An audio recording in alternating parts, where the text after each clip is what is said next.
If you follow this channel at all, you know how I feel about Spencer Knight. Okay. And it hasn't been that long. I mean, whatever month it was this year, where he was playing the best hockey that we've seen him play. And Bob had been playing terribly. Knight was playing well. And we all kind of felt like, maybe not all, but a lot of us kind of felt like, okay, that the switch has happened, right? The torch has been passed. The light switch has gone on. He's ready. And he was playing really, really well. Then he gets hurt / sick. Don't really know. I mean, I forget the order of it, but he's been out for forever.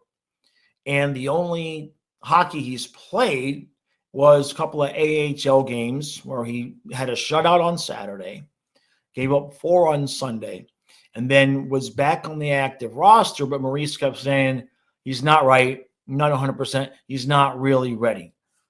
Very, very cryptic. Now, they've told us it's an upper body injury. Okay. Are they playing semantics? And I'm going to go over all of the possibilities here. Okay. But are they playing semantics? Is the upper body injury his confidence? Is his mental state is not quite where it should be? I don't know. Would they qualify that? I mean, if his confidence was off, would they say that? You see what I'm saying? Now, last night, the Blues were all over his glove hand. All the goals mainly were glove misses, glove side. Is it a shoulder thing? Is that what we got going on? Did he play those 2 games and thought he had rehabbed the shoulder, and then he was still a little bit too sore, right? Could that be going on? Certainly, yes, that could be going on. It wouldn't shock me if at the end of the season, during the summer, then we find out, yeah, he's been dealing with a rotator cuff thing. Maybe he needs a little bit of surgery. He needs some rehab. But if that was the case, then why the hell isn't he even out there? And why is Alex Lyon just not the backup? So as I think about it and I talk about it, that would be really, really bad if that was the case. If he actually had a shoulder issue and we were still throwing him out there once a month. And that is really the biggest issue. Okay. This kid has proven 2 things. I said this in the recap last night, but he's proven 2 things. Number one, he's proven that when he gets ice time, his arc goes up. He starts playing better and better and better the more ice time he gets. He's also proven that when he's not played in a while, he's bad. Not meh, but bad. And last night, all of the bad habits came back. All of them. He wasn't coming out and challenging the shooter and cutting down the angle. He left his position in net to go chase the puck numerous times, and it almost cost us. And then when he did get to the puck to handle it, he mishandled it more than, I think, at least 3 times. That led to the puck being turned over. Now, those are the issues he's had since day one. And my issue is that those appeared to be solved before this injury illness. And now we threw him out there last night, and it was as bad as it's been. Okay, in all 3 areas, in terms of not challenging the shooters, in terms of moving around out of the net when he didn't need to, and in terms of not being confident about what to do with the puck once he got to it. Last night was as bad as he's been in those 3 categories, I think, in one game combined so far, what we saw. Okay, so let's just take that in a bubble and say, okay, we can agree on what we saw last night. Now, why? Now, I see some people saying, well, this is Paul Maurice. He leans on the veteran goalies and veteran players and kind of puts the younger players off to the side. Okay, as you hear Fluffy snoring. But the thing with that is we were told he was injured. So what was the injury? You see what I'm saying? When he came back after the AHL stint, we were told he was injured. So is Maurice not telling the truth there? Or does Maurice, is it a situation where Maurice is saying to himself, I don't think he's ready. I don't think he's confident enough. And I'm just going to tell everybody he's not 100%. He's not ready. Whatever the case is there, the other end to that issue is the goaltending coach, right? And coaches, because, we've got Callis. We know Luongo's in the organization. I don't know what his actual role is in terms of, does he go talk to these kids or what? But when you have a player like Spencer who is showing clear signs of regression, what are they working on? What are they doing with this kid? And this is a huge issue. Now, normally you wouldn't think it'd be a huge issue. He's 21, whatever it is. All right, so if you need to send him back down to the minors and give him 3/4 of next season to get himself back into shape normally, okay. But we signed him to a $4.5 million a year extension that kicks in next year. We're paying him starter money. There's literally goalies you can go out there that would be decent starters making that money. And I'm sure some of you will leave comments about that. So this is not a typical situation. So why, after this is his third season, right? The first year he only came in right at the very end, but this is still his third season. Why is he still able to go out there and put on a performance last night where all of the issues are still clearly there? And the only answer I can come to in that circumstance is it's a mental thing. It's a confidence thing. Because and coaching, because he's been not playing for a month. So what's he been doing? What's he been doing? You see what I'm saying? Is he not working on those things in practice? Is this just something, is this just something where he looks fine in practice and you throw him out there on the ice and he's not ready? Because even besides those issues, let's talk about the first goal. We've seen this with Spencer before. The first goal, shot goes wide, bounces off the boards, okay? And as it bounces off the boards, it comes back and hits Spencer's back at his skate and goes in. Spencer's just frozen. I don't even know if he knew the puck had been shot, because he was just standing still looking forward. It was almost as if he didn't even realize the puck had been shot at him. He wasn't turning his head looking to see which side of the boards the puck came out on. He just was standing still. Now, of course, that's some really lousy luck. Okay, let's. It can be both things. Okay, I mean, it was bad luck and a bad play on his part. But if the puck goes anywhere else, right? I mean, the odds of it bouncing straight back out like that and hit him in the back of the skate. Okay, but he wasn't even looking like to see which side the puck would have come out on. He was just standing there. And we've seen that a couple of times, on some of the goals he's given up, and sometimes the puck goes wide, where he's just frozen. He's just frozen. The shot goes, and he's just frozen, not moving, and the puck's over his shoulder, and sometimes it's into the net. I don't know. This might sound kind of like cockapoopy, okay? But Bob Greasy needed glasses, and then all of a sudden he became an excellent quarterback. I mean, legit. Sometimes what he does, and that makes me wonder if he's got a vision issue in terms of being able to see that the puck has been shot. I look, I've never played goalie. I've never played hockey, like I said. So, I mean, I might be reaching there, but there's got to be some reason. Now, is he thinking, I know that the puck got shot, but I'm not seeing where it's moving. So rather than trying to guess, I'm just going to stand still and hope it hits me? I suppose that's an option, right? But then how does it explain last night? Because you would expect some kind of reaction when he knows the puck passed him and hit the boards. You would expect some kind of reaction.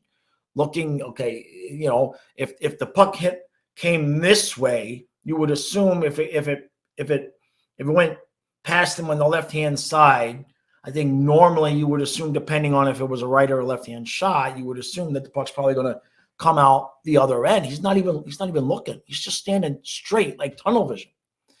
That there's something there. There has to be something there because we've seen him do that multiple times. So, and this all circles back to the contract.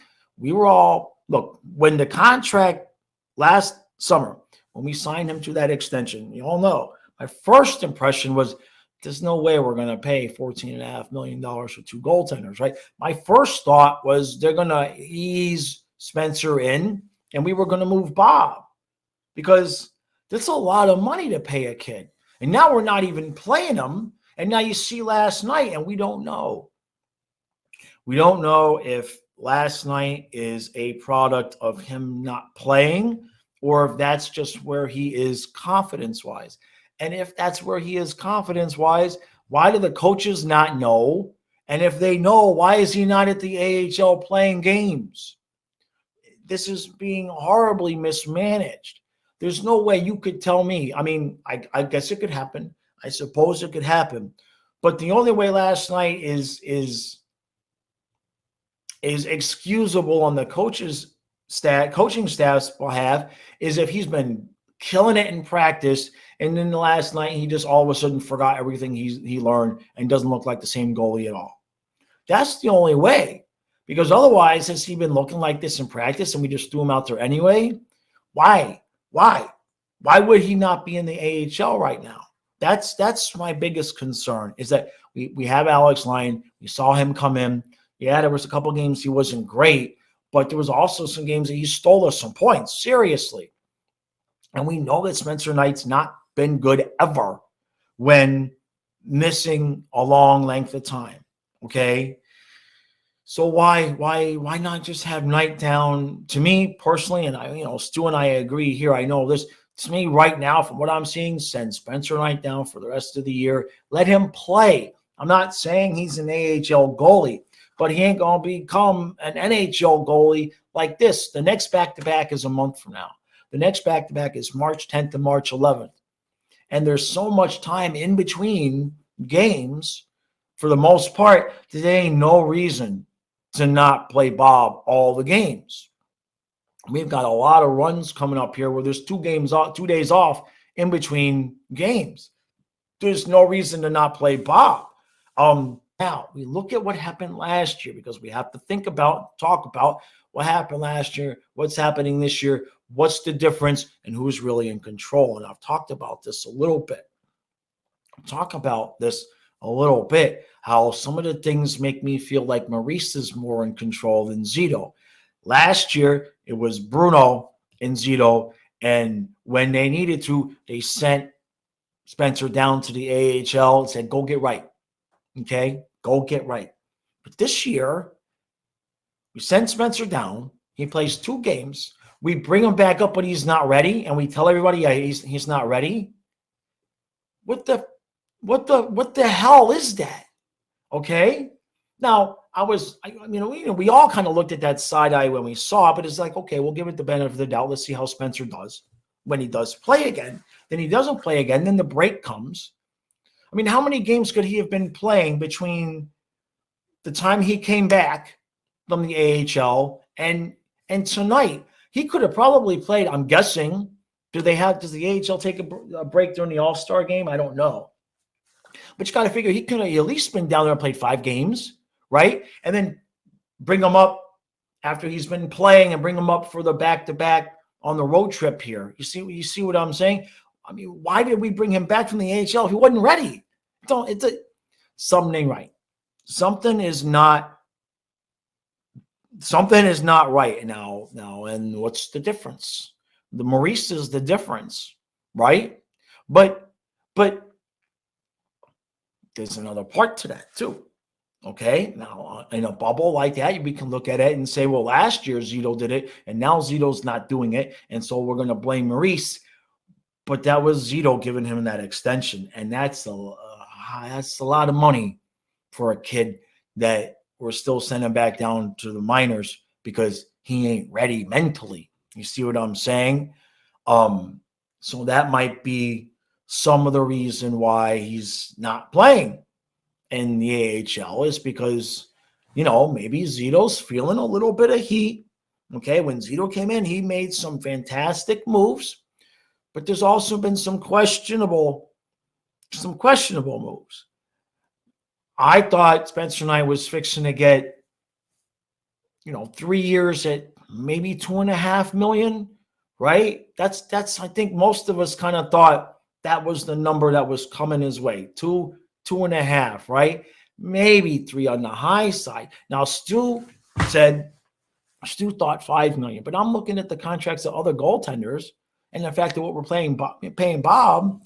So when we gave him 4.5, to me, you don't give a guy that contract unless you, who is offering them the contract, is saying, I believe you are ready. And that was Bill Zito saying, I believe, Spencer, that you are ready. And he either A, clearly is not ready, B, clearly is injured, or C, it's all mental. It's all mental. And any of those three options, the question is still the same. Why is he not in the AHL? Why is he not playing down there? And this circles all the way back to us. It's like, I wish I had a media press pass and I was credentialed so I could ask questions, because it just kind of feels like, and I get it, right? I get it, but I don't want to blame the media guys down there, because I know how the Panthers are. This is. Let's be clear. I'm not blaming the media guys down there. I know how the Panthers are, and they don't want any kind of questionable questions. We'll just say that. If it's a question that's going to paint the Panthers in any kind of negative light, you ain't gonna. It's not allowed, okay? It's a small group. It's a tight-knit family. I understand it. And anybody like me who's going to come in and be like, what's going on? You're not allowed in the clubhouse, okay? You're just not allowed in the clubhouse. They don't want anything to do with you. They have an image. It's a box of an image, and that's it. And that's fine. It's their team. They're allowed to do that. But nobody's going to stand up there and ask Maurice or ask Zito, like, Spencer's clearly struggling. Can you give us an answer as to why he's not at the AHL level? Something like that might happen in Toronto or New York or somewhere else, but it ain't happening in Florida.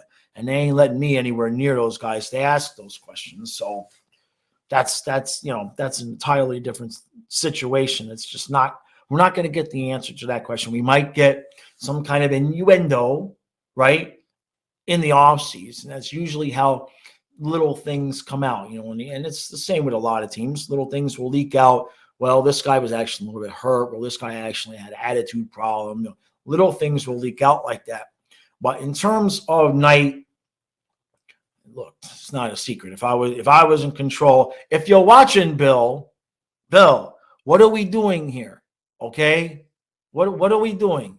All right, send the kid to the AHL. Let him play some games. He could have been playing this whole time. He could have been playing this whole damn time, from the time that he came back from the AHL and wasn't ready to now. He could have been playing games at the AHL level, working on his game.